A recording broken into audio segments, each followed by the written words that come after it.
Hello दोस्तों, अंजना के channel में आप सभी का हार्दिक स्वागत है। तो आइए दोस्तों, आज हम जानते हैं इतिहास के बारे में, जो कि राजा पूर्णमल की कहानी है। दोस्तों, हमारे भारतवर्ष का इतिहास किले, युद्ध और राजाओं के साहस के लिए और राजाओं की वीरता के लिए जाना जाता है।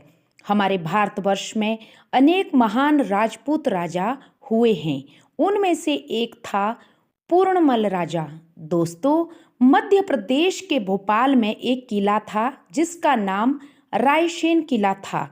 इसे सन 1200 ईस्वी में बलुआ पत्थर से बनाया गया था, जिसकी दीवारें बहुत ऊंची, सुंदर और भारी मजबूत थी। दोस्तों, यह किला पहाड़ी की चोटी पर स्थित था। 1543 ईस्वी में शेरशाह सूरी ने इस पर जीत हासिल करनी चाहिए, लेकिन कहा जाता है दोस्तों कि ये जीत उसने धोखे से हासिल की थी। जीत हासिल की, लेकिन ये जीत उसकी धोखे से हुई थी। उस समय दोस्तों, शेरशाह सूरी ने जब पहले इस किले पर आक्रमण किया था, लेकिन महान राजा पूर्णमल ने उसे हराकर वापस भेज दिया था। उसके बाद शेरशाह सूरी व पूर्णमल में एक समझौता हुआ। पूर्णमल था वो दिल्ली से वापस रायसेन किले में आ गए समझौता करके। दोस्तों, चंदेरी के जो मुसलमान थे वे पूर्णमल के अधीन नहीं रहना चाहते थे, इसलिए उन्होंने दिल्ली जाकर शेरशाह सूरी को भड़काना शुरू कर दिया। शेरशाह तो था ही झूठा कमीना, उसने समझौता तोड़ दिया और रायसेन किले पर आक्रमण कर दिया। परंतु किले की जो दीवारें थी दोस्तों, वो मजबूत थी और पूर्णमल की प्रजा 4 महीने तक अंदर ही बैठकर, वहाँ उन्होंने खाने पीने का सामान इतना रखा था कि प्रजा आराम से किले के अंदर 4 महीने तक बैठ के खाती रही।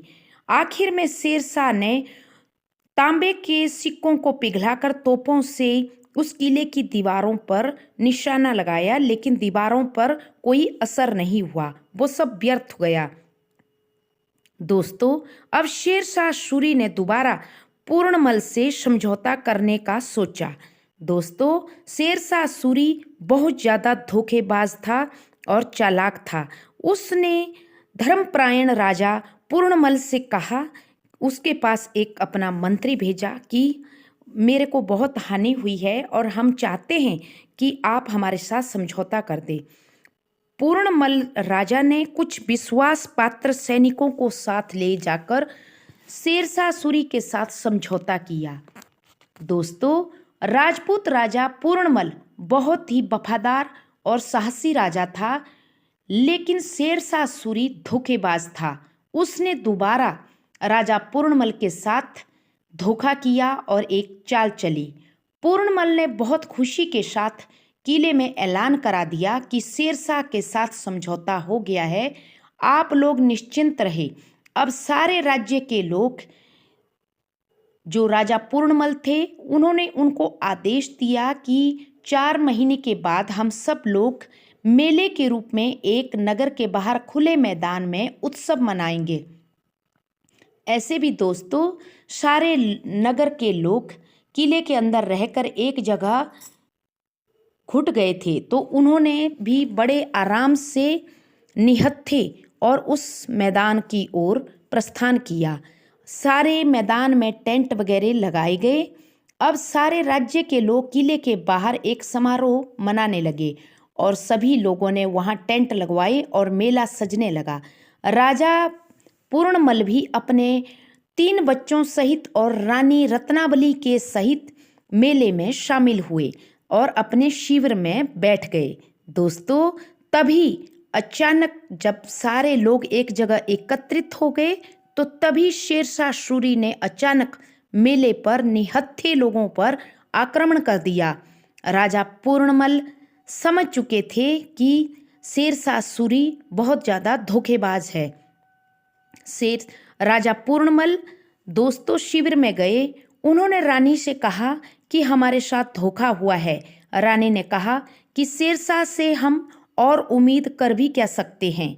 पूर्णमल ने रत्नावली से कहा कि हे रत्ना, अब हमें क्या करना चाहिए। रत्नावली ने कहा कि आप स्वयं जानते हैं महाराज कि दिल्ली के ये दरिंदे अपनी जीत के उपरांत हारने वालों की औरतों के साथ कैसा व्यवहार करते हैं।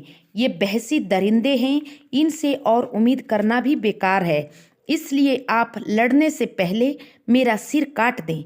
रत्नावली ने कहा, स्वामी, ये जीवन आपके लिए है और आपके बिना जीना व्यर्थ है। दोस्तों, रत्नावली ने ऐसा जब राजा से कहा तो राजा ने तुरंत अपनी तलवार से रानी का सिर काट दिया। उनके ऐसा करते ही राजपूत सैनिकों के खून में भी उबाल आ गया। वे भले ही निहत्थे थे, लेकिन वे भी शेरशाह की सेना पर टूट पड़े।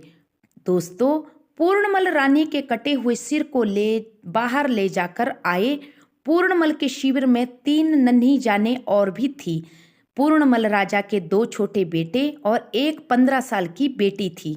दोस्तों, पूर्णमल ने सोचा कि ये तो नन्हे बच्चे हैं, इनका शेरशाह सूरी क्या करेगा। पूर्णमल लड़ते हुए वीरगति को प्राप्त हुए। दोस्तों, सारे सैनिक भी बेचारे निहत्थे थे, कब तक लड़ते, और मारे गए। उन्होंने तो कोई तैयारी भी नहीं की थी, वो तो बेचारे उत्सव में आए हुए थे। दोस्तों, जब सारे सैनिक मारे गए, क्योंकि अचानक उनके ऊपर आक्रमण हुआ था, राजा पूर्णमल धर्मात्मा और बहुत ही धर्मपरायण राजा थे। उन्होंने नहीं सोचा था कि उनके बच्चों के साथ क्या होगा। दोस्तों, शेरशाह सूरी ने युद्ध के बाद, क्योंकि वो राजा था पूर्णमल, तो उसके शिविर में जाकर देखा तो उस राजा की रानी की सिर की कटी हुई लाश वहां पर पड़ी हुई थी और वहां पे उसने तीनों बच्चों को देखा। तो शेरशाह सूरी ने उन दोनों राजकुमारों के सिर धड़ से अलग कर दिए और पूर्णमल राजा की जो 15 साल की बेटी थी, शेरशाह सूरी ने उसे अपने सैनिकों की गोद में फेंक दिया और कहा कि इसको तुम नोच सकते हो। दोस्तों, हम सोच भी नहीं सकते कि शेरशाह सूरी कितना नीच था। शेरशाह के सैनिकों को उस बच्ची पर जरा भी दया नहीं आती है।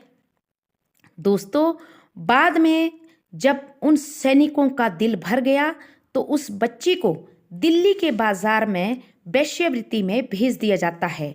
मात्र 15 वर्ष की उम्र में एक राजा की पुत्री के साथ ऐसा घिनौना कृत्य पूरे इतिहास में कभी नहीं हुआ था। पूरा इतिहास कहता है कि शेरशाह के जीवन में यदि सबसे बड़ा कोई दाग है तो वो पूर्णमल के किले पर आक्रमण करना और उसकी बेटी के साथ दरिंदगी करना है। शेरशाह सूरी के ऊपर पूरे इतिहास में ये सबसे बड़ा दाग है।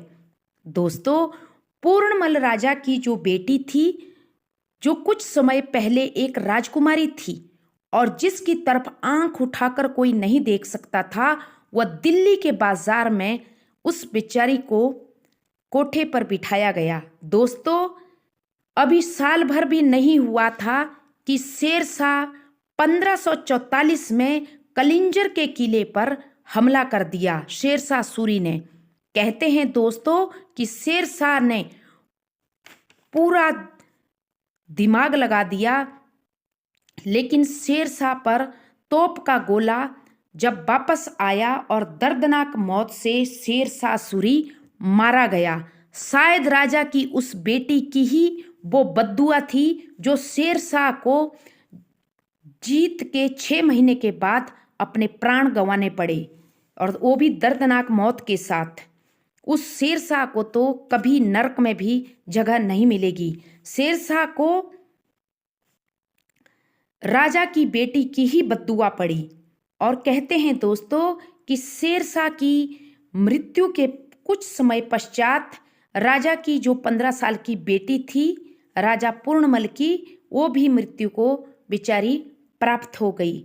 शेरशाह को उस लड़की का ही श्राप पड़ा। तो ये थी दोस्तों महान राजा पूर्णमल की कहानी कि कैसे उसकी एक